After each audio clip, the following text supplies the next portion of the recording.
यो चाहिँ अहिले जुम्लामा तपाईँ अहिले महिना कुन अहिले जेठ महिनामा पनि यो हिउँ खान पाइन्छ। यसो गरेर टक्क पारेर हिउँ यसरी खुड्ने सट्टै होइन। यो सुन्दर टापुमा बसेर हिउँ खानुको मजै बेग्लै छ होइन। यसरी नुन चिनी ल्याएको छ, चिनी पनि हाल न अलिअलि स्वाटै पारेर यसरी। कचौरा ल्याउ त, अलि चिनी हाल यसो स्वाटै बनाएर।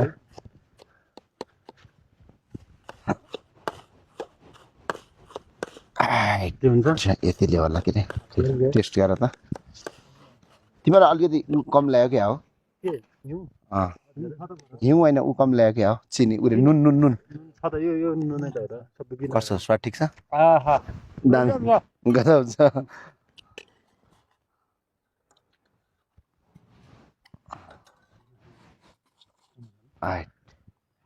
यतालाई पनि अहिले म खाउँला यस्तो गरेर। हिउँ नुन ल्याएछ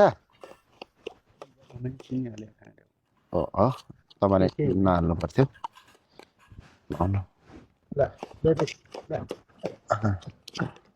खै यता देऊ त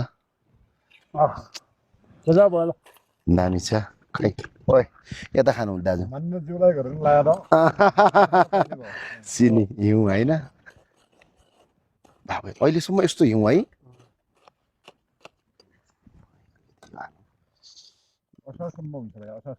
साउनसम्म है नदै टोप माथि धर्मशाला यो टोप्लाको माथि